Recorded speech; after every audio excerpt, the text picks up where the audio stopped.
ఏమి జరిగినా మన మంచిగా అంటారట. నా విషయంలో 26 రోజులు అదే జరిగింది. 26 రోజులు గత నెల 8వ తారీఖు, దాని ముందు అనుకోండి 6వ తారీఖు జగన్మోహన్ రెడ్డిని చిట్టిరెడ్డి అని 2.0 అని పోస్టర్లు పెట్టిన తర్వాత ఆ రోజు మరుసటి రోజు నుంచి 8వ తారీఖు నుంచి నా మీద ఎలా ఒక మనిషిని ఎలా తొక్కాలో, ఒక మనిషిని ఎలా ఇబ్బంది పెట్టాలో, ఒక మనిషిని ఎలా చంపేయాలో మానసికంగా అన్నీ చేశారు నా మీద. నిజంగానే నేను ఆ రోజు నుంచి ఈరోజు ఒకటే చెప్తున్నా, ఇద్దరికి మాత్రం నా జీవితాంతం రుణపడి ఉంటా. ఇద్దరికే జీవితాంతం రుణపడి ఉంటా. వాళ్ళకి నేను చచ్చే వరకు కూడా రుణం తీర్చుకోలేనంత రుణం చేయలేనేమో. వాళ్ళిద్దరిలో ఒకరు వచ్చి మా అధినేత పవన్ కళ్యాణ్ గారు, తప్పు చేయలేదు వాడు, పక్కన పెట్టండి, విచారణ వివరణ కోరిన తర్వాత తీసుకుందామని చెప్పి పవన్ కళ్యాణ్ గారు ఆ రోజు, అంటే వాస్తవాలు తెలియాలి, ఒక ఆరోపణ వచ్చినప్పుడు ఆ ఆరోపణలు వాస్తవాలుగా తెలుసుకోవాలని చెప్పి పవన్ కళ్యాణ్ గారు నన్ను నమ్మారు. రెండోది మీరు మీడియా, నేను తప్పు చేశాను లేదు మీకు అందరికీ కూడా తెలుసు. మీరందరూ కూడా 20 సంవత్సరాలుగా చూస్తున్నారు ఈ తిరుపతిలో. మీడియా, పత్రికా విలేకరు ప్రతి ఒక్కరికి కూడా పాదాభివందనాలు తెలియజేస్తున్నా, ఇంక్లూడింగ్ సాక్షితో సహా. ఎందుకంటే సాక్షిలో కూడా వాళ్ళ యాజమాన్య జీతం కోసం వాళ్ళు పనిచేస్తున్నారు పాపం, కానీ వాళ్ళు కూడా నా మిత్రులే. సాక్షిలో ఉన్నారు కూడా నాకు తెలిసిన వ్యక్తులు ఉన్నారు, నా శ్రేయోభిలాషులు. సాక్షి పేపర్లో కింద స్టాఫర్ నుంచి ఇన్ఛార్జీల వరకు నాకు తెలిసిన వాళ్ళు ఉన్నారు.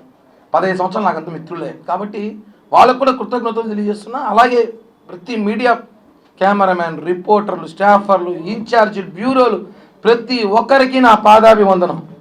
ఎందుకంటే నన్ను నాతో పాటు నమ్మలేదు, కానీ మీరు నమ్మారు నన్ను. కిరణ్ తప్పు చేసినా లేదా మళ్ళీ మాట్లాడదాం. కిరణ్ తప్పు ఆరోపణలు మాత్రం వచ్చాయి, అవి వాస్తవాల కాదా మళ్ళీ మాట్లాడదాం. అతను వాయిస్ వినిపించాలి, అతను ఏం చెప్తున్నాడు వినాలి. ఒక సైడే మాట్లాడకూడదు ఎప్పుడు కూడా, రెండు పక్కలు వినాలని చెప్పి తిరుపతి మీడియా చూపించిందండి. హ్యాట్స్ ఆఫ్, నిజంగా చెప్తున్నాను. మీరు కానీ లేకపోయి ఉంటే నిజంగా కిరణ్ రాయల్ అనే వ్యక్తి ఈరోజు ఫోటోలు పూలమాలేసి కూర్చునేవాడు. మనము వాస్తవం చెప్తున్నా, అంత ఇబ్బంది పెట్టారు నన్ను మానసికంగా, నా కుటుంబాన్ని, నా చిన్న పాపని, కులాన్ని. 20 సంవత్సరాల తిరుపతి రాజకీయాల్లో కిరణ్ రాయల్ అనేవాడు మాత్రం బలిజోడు. మొన్న వచ్చేసరికి సమస్య వచ్చేసరికి కిరణ్ రాయల్ బలిజోడు కాదని చెప్పి వైసీపీ నేతలు మాట్లాడటం. ఎన్ని విధాలుగా వ్యాపారాలు అంటాడు, ఒకడు రకరకాలుగా అంటాడు. నేను ఒకటి అడుగుతున్నాను, తిరుపతి ప్రజలు కూడా తెలుసుకోవాలి విషయం ఏమంటే, ఒక సామాన్యుడు రాజకీయాలు తిరుపతిలో చేయకూడదా? అబ్బా కొడుకులు, మామ అల్లుళ్ళు, బాబా బామర్దులు, అత్త అల్లుళ్ళు రాజకీయాలు చేయాలి. ఒక సామాన్యుడు ఒక రోడ్డు పైన వ్యాపారం చేసుకున్నాడు కావచ్చు, ఏదో వ్యాపారం చేసుకున్నాడు కావచ్చు, చిన్నపాటి ఉద్యోగస్తుడు కావచ్చు, వాడు రాజకీయాలు చేయకూడదని చెప్పి చరిత్రాంగ రాజ్యాంగం ఉంటే చెప్పండి రా బాబు, రాజకీయాలు ఆపేసేది వ్యాపారాలు చేసుకుంటాం. రాజకీయాలు చేయని ఖచ్చితో వస్తే మానసికంగా మనిషిని తొక్కుతారా? అంటే మీరు చేసింది ఆరోపణలో కుట్ర కిరణ్ రాయల్ మీద కాదు, ఒక కులం మీద. తిరుపతిలో కాపులు ఎదగకూడదా? అంటే ఏంటి? గత ఎన్నికల్లో 63,000తో మేము గెలిపించినామని చెప్పి తిరుపతిలో కాపులు ఎవరైతే లీడింగ్లో ఉన్నారో, పవర్ఫుల్గా ఉన్నారో, ఎవరైతే జనంలో ఉంటారో వాళ్ళని ఒక్కొక్కటిగా తొక్కాలని చెప్పి మీరు చూస్తారండి, రకరకాలుగా ప్రయత్నాలు చేస్తున్నారు. అంటే ఎట్ట అగ్రకులాలలో మేము కాపులు ఉండకూడదా, రాజకీయాల్లో కాపులు ఉండకూడదా, బలిజలు ఉండకూడదా, ఉంటే వాడిని ఏ విధంగా తొక్కాలే ప్రయత్నం చేస్తారా? నేను మొదటి రోజు చెప్తున్నాను, అది ఓన్లీ కేవలం ఆ మహిళకు నాకు ఆర్థిక లావాదేవీలు మాత్రమే ఉన్నాయి. అందరికీ ఇప్పుడు ఇక్కడ ఎంతమందికి అప్పులు లేవు? మీకు అప్పులు లేవా? ఈ తిరుపతిలో ఎవరికి అప్పులే లేవా? అందరూ నిజాయితీగా డబ్బులు తీసేసుకుని పర్ఫెక్ట్గా కట్టేవాళ్ళు చెప్పండి, సన్మానం చేస్తే ఇంటికి వచ్చి. అప్పులు, ఆర్థిక లావాదేవీలు, వ్యాపారాలు వేరండి. దాంట్లో ఉన్న లావాదేవీలు, గొడవలు జరుగుతాయి, డబ్బులు తీసుకున్నప్పుడు జరుగుతారు. తీసుకున్నప్పుడు ఒకరోజు సమయానికి ఇవ్వలేకపోతాం, ఒక నెల ఇవ్వలేకపోతాం, ఒక సంవత్సరం ఇవ్వలేకపోతాం. అది ఆర్థిక లావాదేవీలు తీసుకొచ్చి ఆ మహిళని పాపం రాజకీయ నాయకులు వాడుకోవడం కరెక్ట్ కాదని మొదలే చెప్పాను నేను. ఒక అమ్మాయి రాజకీయాలు లాక్కండి, అది ఆర్థిక లావాదేవీలు మేము సెట్ చేసుకుంటాం, మాట్లాడుతున్నారు, సెటిల్ అవుతుంది. అంతేగాని ఆమెను తీసుకొచ్చి నువ్వు ఇలా చెబితే మేము డబ్బులు నీకు ఇస్తాం, నువ్వు ఇలా కిరణ్ రాయల పైన మాట్లాడితే నీ ఆర్థిక ఇబ్బందులు తొలగిస్తాం, కిరణ్ రాయలు మానసికంగా ఏడిపిస్తే నీకు సెటిల్ చేస్తాం, నీ కొడుకు సెటిల్ చేస్తాం అని చెప్పి రాజకీయ ట్రాప్లో ఆమెను ఇరికించారని గతంలో చెప్పా, ఇప్పుడు చెప్పా, ఇక చెప్పను కూడా, ఎందుకంటే ఆ ఇష్యూ క్లోజ్ అయిపోయింది కాబట్టి. తను ప్రెస్ మీట్ పెట్టి చెప్పడం, కోర్టులో కేసులను వాపస్ తీసేసుకోవడం, ఇవన్నీ కూడా చెప్తాను కదా. అందరూ ఉంటారు ఇద్దరు చాలామంది రాత్రి నుంచి కడిగిన ముత్యం లాగా వచ్చావు, కడగని ముత్యం నాకు, నేనైతే ముత్యమే, కడిగారు లేదో నాకు తెలీదు, నేనైతే ముత్యమే. ఒక మనిషిని నాశనం చేయడానికి సోషల్ మీడియా కూడా పనికొస్తుందని చెప్పి నాకు మొన్నే తెలిసింది. ఎంత దారుణమైన ట్రోలింగ్ చేశారంటే నన్ను, నా కుటుంబాలని, నాతో పాటు ఉన్న వాళ్ళని. నేను ఒకటే అంటున్నాను ఈరోజు ఈ ప్రెస్ మీట్ ద్వారా, బాధేసి చెప్తున్నా, మనసులో బాధతో చెప్తున్నా. 26 రోజులు నేను చాలా నేర్చుకున్నా. దయచేసి ఇంకెవరైనా జీవితంలో రాజకీయాలు చేయాలన్నా, వేరే వ్యాపారాలు చేయాలన్నా పక్కన వాళ్ళకి చెప్పకండి, అస్సలు నమ్మకండి. అందుకే నా పక్కన ఎవరు పెట్టుకోవాలి, ఈరోజు ఒక్కడే వచ్చా. నమ్మకండి, చెప్పకండి, తప్పు. ఎందుకంటే 26 రోజులు నేను చాలా తెలుసుకున్నా. మనిషి ఇబ్బందుల్లో, బాధల్లో ఉన్నప్పుడు ఇద్దరే నిలిచారు నాకు చెప్పాను. ఒకటి పవన్ కళ్యాణ్ గారి ధైర్యం, 2 మీడియా, ఇంకా మహా అయితే కొంతమంది వేరే దేశాలలో ఉన్న జన సైనికులు రోజు ఫోన్లు చేసి అన్నా మేము ఉన్నాం భయపడకనే అనేసి. అన్నా ఏ కాదని చెప్పట్లేదు, ఇక్కడున్న కొంతమంది జనసేన నాతో అందరూ ఉన్నారు. అంటే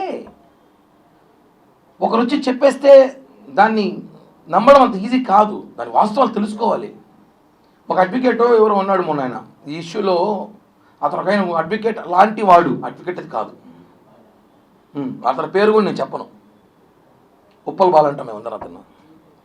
అతను ఇప్పుడు ఒక సమస్య వచ్చిందండి మనకి, ఆ సమస్య అడ్వకేట్కి చెప్పుకుంటాం, సార్ నాకు ఇలా మోసం జరిగింది, ఇలా నాకు అన్యాయం జరిగింది, నాకు డబ్బులు రావాలంటే తను ఏం చేయాలి, కోర్టులో పిటిషన్ వేయాలి, కోర్టులో వాదించాలి.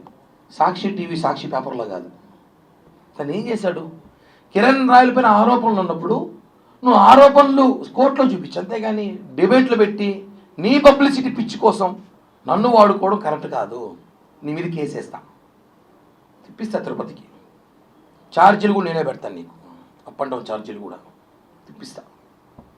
సాక్షి మీద కూడా కేసు వేస్తున్నా, చెప్పాను, ఆల్రెడీ చేశాను. ఒకటే అండి, ఒకరు వచ్చి మాట్లాడేస్తే మహిళ మాట్లాడేసింది అంతే, నమ్మేస్తారు జనం అంతే. వాస్తవం ఆయన ఎందుకు మాట్లాడింది, ఎవరు మాట్లాడిచ్చారో తెలుసుకోలేకపోయారు జనం, అదే బాధ. ఆ మాటల్లో మాట్లాడే మాటలు నన్ను నిజంగా చెప్తున్నా, మొండి నా కొడుకే ఉంటాను కానీ నిలబడ్డా. ఇంకోడైతే నా ప్లేస్ చచ్చిపోయి ఉంటాడు, కుటుంబం మొత్తం ఆత్మహత్య చచ్చిపోయి ఉంటుంది ఈరోజు. నేను చాలా గట్టిగా నిలబడ్డా, మీకు తెలీదు, కేవలం ఈ రోజు కోసమే. నా క్లీన్ చిట్తో నేను బయటికి రావాలని చెప్పి నిలబడ్డా. సమయం పట్టింది, ఎక్కువ రోజులు పట్టలేదు. తప్పులు ప్రపంచంలో కిరణ్ రాయలు తప్ప ఇంకెవడో తప్పు చేసాడు లేడయ్యా. నా గురించే దేశం అంతా మాట్లాడుకుంది. కరెక్ట్ కాదండి, వాస్తవాలు తెలుసుకోండి, ఏం జరుగుతుందో ఏంటో. ఆవేశంలో ఆవిడ కూడా నా మీద చాలా మాట్లాడింది, నేను కూడా చాలా మాట్లాడా. అవన్నీ ఒక స్టాండర్డ్ కూర్చొని పోతా ఉంటాయి, కోపంలో రకరకాల మాట్లాడుతుంటారు, అన్నీ కామన్. అవి ఆర్థిక లావాదేవీలను గతం నుంచి ఇందులో చెప్పా, దాని మీద రాజకీయం చేయొద్దనేసి. బాధాకరం వేస్తుందన్న, కంట్రోల్లో ఉన్నాను, లేకపోతే చెరువు అయిపోయేది కన్నీళ్ళతో. చాలా కంట్రోల్గా ఉన్నా, చాలా కంట్రోల్గా ఉన్నా. మా నాయకుడే మాకు ఇన్స్పిరేషన్. తప్పు జరిగి దాన్ని ఆన్సర్ వచ్చేలోపు నానా బీభత్సం చేసి 25 రోజులు 26 రోజులు అయింది నా ఇంట్లో సభ్యులు బయటకు వచ్చి, నిన్నటి దాకా కూడా బయటికి రాలా. అంటే తప్పు గురించి కాదు కానీ ప్యాంట్లు జిప్పిపి చూపించిన వాళ్ళు బాగుంటారు, భార్యలను వదిలేసి ఇద్దరు ముగ్గురు అమ్మాయిలతో తిరిగేవాడు బాగున్నాడు, గంట అరగంట సొక్కాయలు ఇప్పేసినప్పుడు బాగున్నాడు. అసలు ఇది వీడియో ఒరిజినలా కాదా అనేసి ఆ అమ్మాయి చెప్తా ఉంది. ఆ వీడియోలో ఏముందో లేదో మీరు చూసారు, ఏం చేయాలి మాట్లాడడం అంటే అర్థం చేసుకోండి. కిరణ్ రాయల్ కుటుంబాన్ని నాశనం చేయాలని ప్రయత్నం చేశారని చెప్తున్నాను కదా. నేను దీనికన్నా ఎమోషనల్ కాలేను, నాకు ఎమోషన్ తెలియదు. బేసిక్గా చాలా నాశనం చేయాలి, కిరణ్ రాయల్ అని కుటుంబాన్ని నాశనం చేయాలి అన్న ఒక ప్రయత్నం దాంట్లో చేసిన భాగమే కాదు చెప్తున్నాను నేను. కాబట్టి నేను నా కుటుంబం కాబట్టి నిలబెట్టాం, లేకపోతే ఈ పాటికి మీకు తెలియదు. మీరందరూ కిరణ్ రాయల్ ఈ మధ్య ఈ ప్రెస్ మీట్లో కానీ ఈ 10 రోజుల్లో చూస్తారు. ఈ 10 రోజుల్లో మేము ఎంత మానసికంగా నలిగిపోయామో మాకు మాత్రమే తెలుసు. నిన్నటి రాత్రి వరకు కూడా సరిగ్గా నిద్రపోని రాత్రులు గడిపాం మేము. అంటే అన్న అప్పు వేరు, మర్డర్ వేరు, జైలుకి వేరు.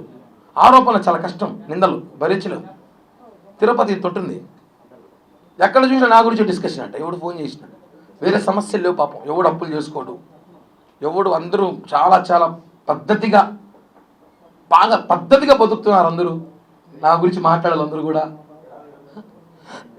అన్ని విషయాలు బయటకు వస్తాయి. నేను కూడా సమయం సందర్భం చూసి మాట్లాడతాను అంతే.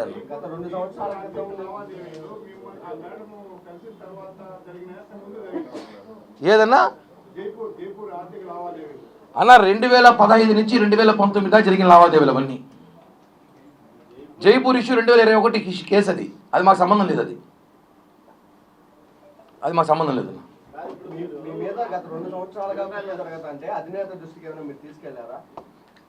అందరికీ తెలుసు ఆ విషయం, అది తెలుసు.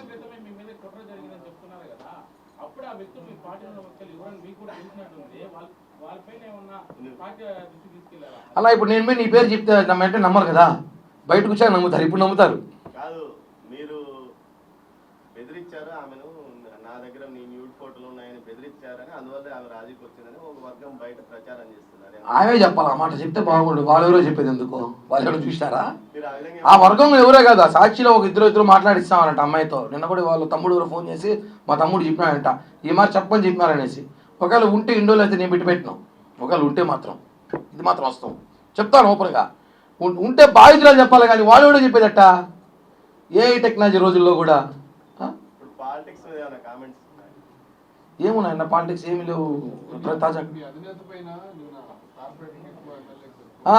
జగన్ మామ ఏదో అన్నాడు, దాని మీద కామెంట్ చేసే అవసరం ఉంది. ఎందుకంటే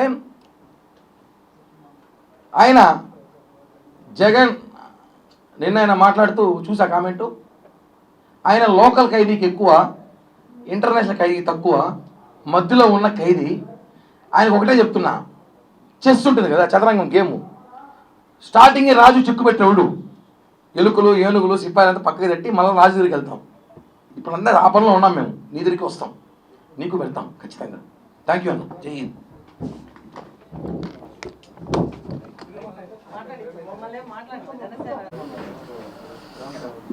ఓకే ఓకే